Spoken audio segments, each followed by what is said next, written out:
ولی امروز در کشور ما سالی 26,000 نفر در نتیجه تصادف میمیرن. از نوروز تا امروز، همش 2 ماه نیست، در همین منطقه شما 12 نفر جوان اکثرا با تصادف موتور، 10 روز در طول 10 روز گذشته در محله ما 3 تا تصادف با موتور شده که 2 نفر به رحمت خدا رفتن، جوان 18 ساله، و یکیشون هم دوباره مرگ مغزی بهش دست داده که گفتن تا 1 هفته بیشتر نیست، یکم پاش خورد شده. اینا سرمایه هستن. اما اونهایی که با مواد مخدر کشته میشن و میمیرن، با مشروبات الکلی، با معصیت خدا، اونهایی که با بی‌آبرویی مرگ ایمانی به اونها دست میده، اونها حدث ولا حرج زیاده. هر معصیت خدا یک مرگ ایمانی است. هر گناهی چه برادری چه خواهری مرتکب بشود، یک گوشه از بدن ایمانی و معنوی تو مفلوج می شود، می میرد. حس ایمانی با هر نکته سیاهی که نتیجه معصیت هست، حس ایمانی و خیرخواهی و خوبی و تقوا را در تو می میراند. کلا بران علی قلوبهم ما کانوا یکسبون.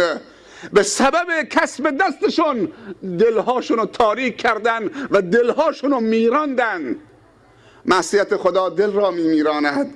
کافی نیست در یک عروسی اسلامی شرکت کنید 4 بار صلوات هم بفرستید، اما دست از معصیت خدا در میادین مختلف نکشیم. درس نخوندن یک معصیت خداست، نه تنها شراب خوردن معصیت خداست. جوان که میتونه تحصیل بکنه درس نخونه، جوان که میتونه کار بکنه کار نکنه، گدایی بکنه، اینا همش معصیت خداست. اسراف کردن یک معصیت خداست. عروسی های غیر سالم اجرا کردن یک معصیت خداست. کتابخانه در روستای خودتون نداشتن یک معصیت خداست. پارک نداشتن که بچه ها برن تفریح سالم بکنن معصیت خداست. من نمیگم مسجد نداشتن معصیت خداست، مکتب خانه نداشتن معصیت خداست، پارک و کتابخانه نداشتن معصیت خداست، فضای سبز در روستاتون نباشه معصیت خداست، فاضلابتون تو کوچه باشه معصیت خداست، کوچه های تمیز نداشته باشی معصیت خداست. لبخند نزنید معصیت خداست، همیشه اخم باشید. اگر لبخند زدن، پیامبر گفته تبسم و فی وجه اخیک صدقه، لبخند زدن و تبسم کردن و برادر و خواهری رو شاد کردن طاعت خداست. پس لبخند نزدن و اخم کردن و تند برخورد کردن و خشن و تندخو بودن معصیت خداست.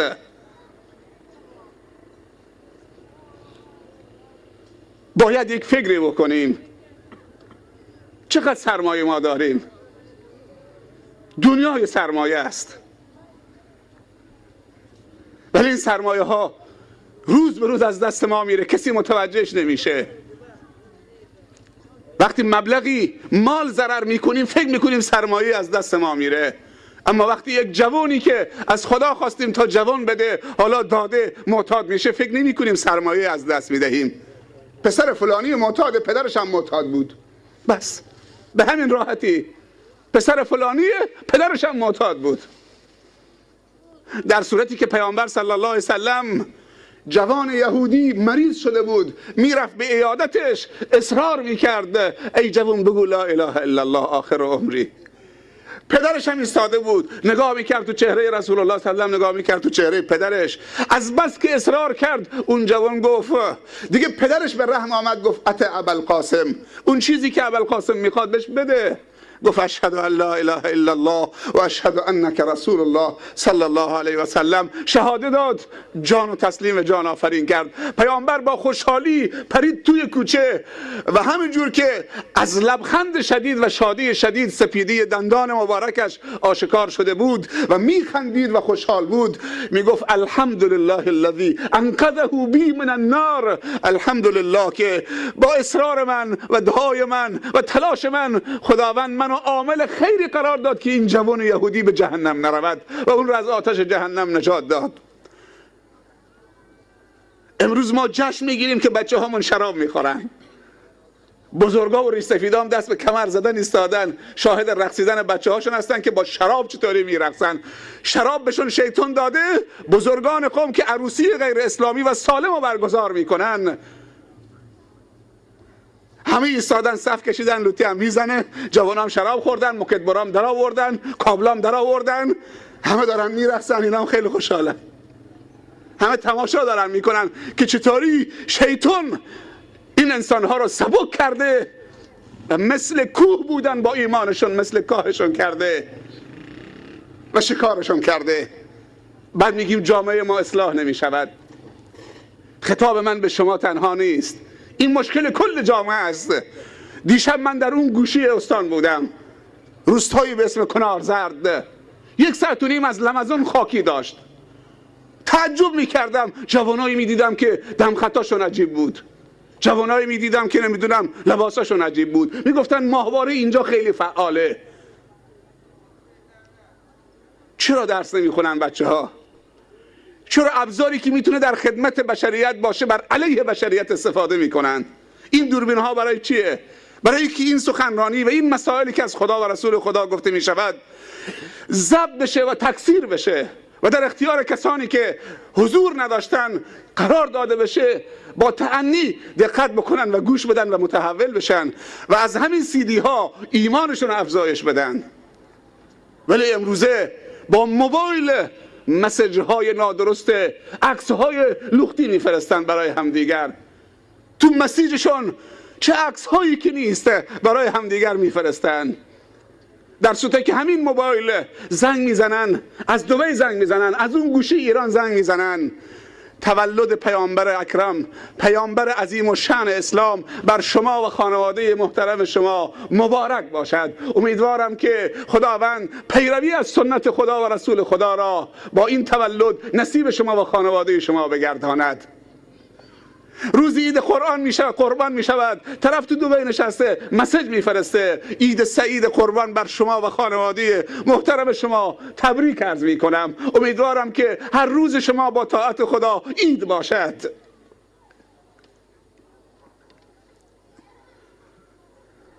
نوار کامل قرآن تو همین موبایل ضبط میشود، تو همین موبایل یک ختم کامل میتونه ضبط بکنید.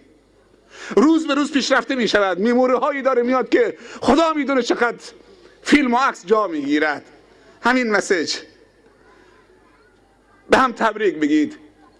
یکی از شاگردانم دیشب یه مسیجی فرستاده بود: معلم عزیز روزت مبارک باد.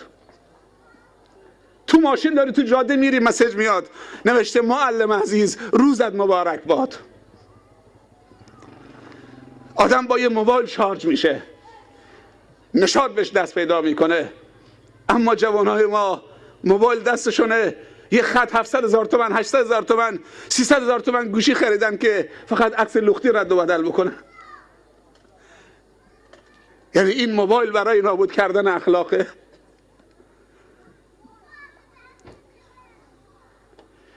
طرف با شخصیت یه دفعه میبینی که ناخودآگاه موبایل زنگ میخوره، نوار ساز گذاشته، زنگ موبایل سازه.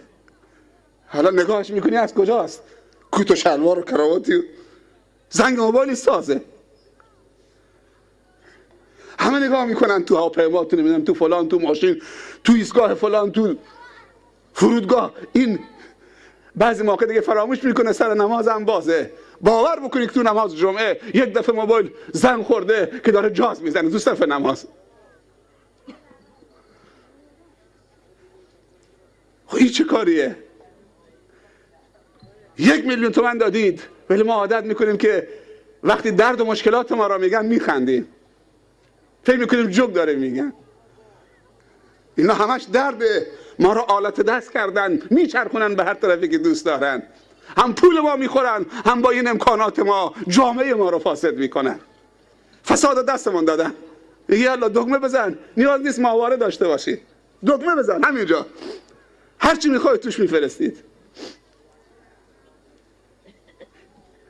شرط نیست که عالم دین باشی سخنرانی بکنید، همین موبایل تو اسلامی بکن، موبایلت مؤمن بکن.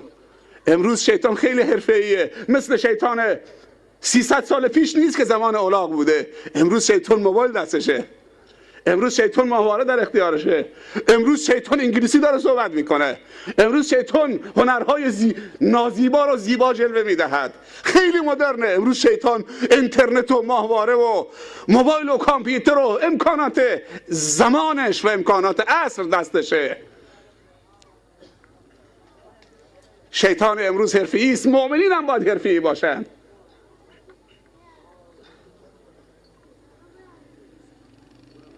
با همین موبایل در 1 ساعت جلوگیری از 4 تا خودکشی شده. با همین موبایل. چقدر سوال شرعی دارن. تو اون گوشی دنیاست، نمیخواد ببیندش. زنگ میزنه این مشکل دارم، راهنماییم کن. موبایل شده وسیله راهنمایی و نجات و ارشاد.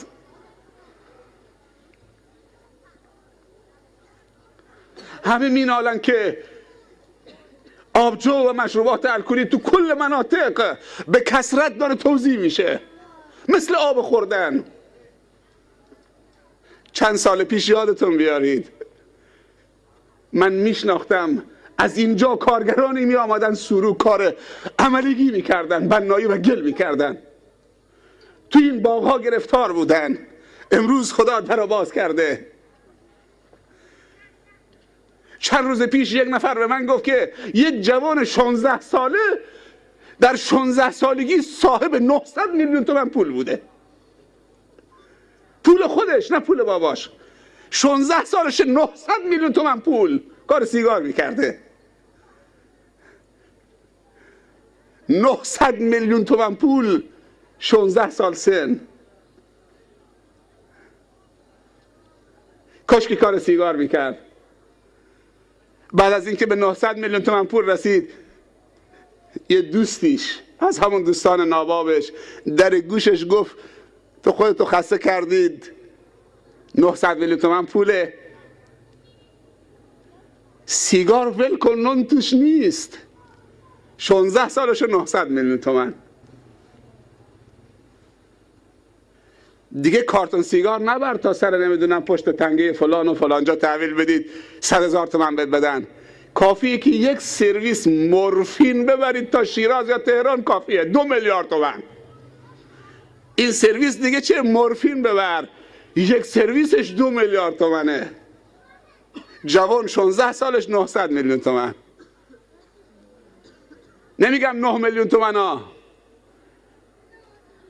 دانشجو داریم که دنبال 100,000 تومان گرفتاره مسکین. دانشجو داریم که دانشگاه قبول شده، سرمایه منطقه شماست، به خاطر 100,000 تومان ترک تحصیل میکنه. پیام نور قبول شده، فقط پول کرایش میخواد. 100,000 تومان پول ورودیش نداره.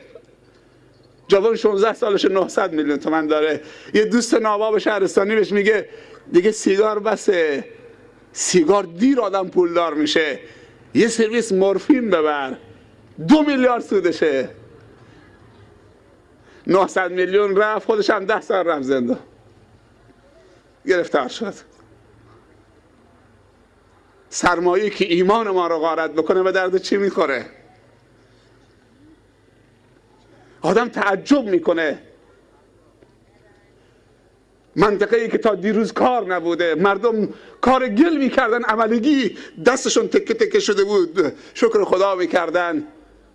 امروز شراب بیاد و آبجو بیاد و عرق بیاد و فیلم های مبتذل بیاد تو منطقه و اون را به عنوان یک سرمایه بپذیرن و بعد تو عروسی هاشون مثل شربت بدن و بعد مست بشن. من فقط فرق عروسی اسلامی و سالم و غیر سالم میگم. شب جمعه عروسیه، قرار شده مشهورترین خواننده ارگ زن و نمیدونم که جاز میزنه، اسمش نمیبرم، تو منطقه بیاد تو عروسی شرکت بکنه، جاز بزنه. ساعت 1 بعد از ظهره. شب عروسی ساعت 9 شروع میشه. ساعت الان 1 بعد از ظهره. آدرس کجاست؟ محله فلانی. نمیگم روستای شما، محله فلانی. عروسی با حضور خواننده فلان. ساعت 1 بعد از ظهر، ساعت 9 عروسی شروع میشه. 9 ساعت مونده. کم کم میبینی که موتورها سه پشت سوارن، دارن میرن میان. بفرمایید عزیزم. خوش شدی. چشم انشالله. قربونت. ساعت 1 بعد از ظهره، موتورها سپشت دارن میرن رو خیابونو میان با سرعت، یا تک پشته میره برمیگرده 2 نفر سوارن، میره برمیگرده 3 نفر سوارن، تعداد موتورها زیاد میشه، سرگردونن. حالا ساعت 1:30 شب، ساعت 9 عروسیه، 4-5 تا موتور با هم میشن. ساعت 2 برمیگردن از یه جایی، هر کدوم 3-4 تا پلاستیک دستشونه. یه پلاستیک همون عرق دستساز توشه، یه پلاستیک نمیدونم آبجو توشه، یه پلاستیک میوه توشه. حالا ساعت 2 است. ساعت 2 همه جمع شدن، 5-6 تا موتور، 10 تا موتور، 30 نفر سوارن، دنبال یه جا میگردن. یه کوچه پس کوچه زیر درختی تو دیوار خرابی، همه بچه های من و تو، فرزندان من و تو، چون که پدرانشان میخوان شب جمعه عروسی غیر سالم برگزار کنن، از همون ساعت 1 اینا دنبال کارن. ساعت 4 موفق میشن که شرابشون رو بخورن.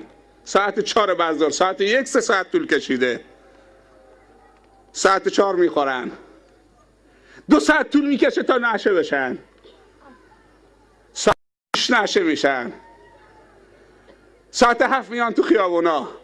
از ساعت 7-7:30 حالا 10 تا موتور سپشت، 30 نفر دور اون خونه‌ای که عروسی دارن میچرخن. از این طرف با سرعت تمام کم کم سبکتر میشن و هرچی شراب کارسازتر باشه، ساعتی ازش بگذره، جرأت گناه اونها بیشتر میشه و ترس خدای اونها کمتر میشه و درندگی اونها بیشتر میشه.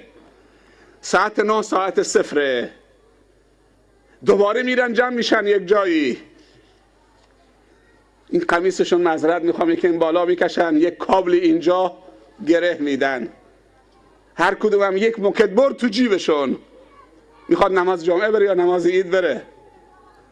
عروسی غیر سالم یعنی این، یعنی جوان از ساعت 1 بعد از ظهر دنبال کابل و دنبال موکدبره.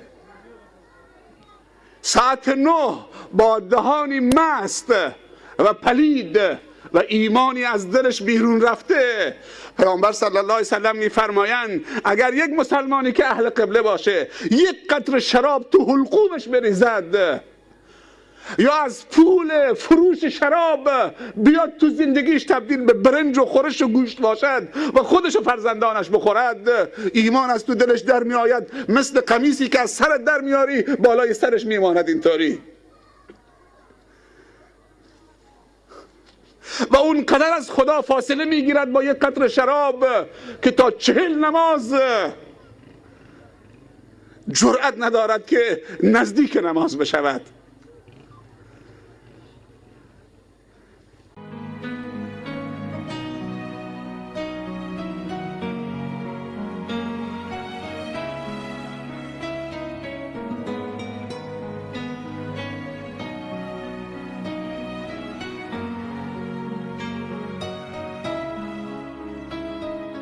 لا ما عاد يرعبني ظلم يهددني لا شيء أخسره لا مهما يطول الدرب فالحق معه الرب لا شك ينصره عزمي غدا كالخيل يمضي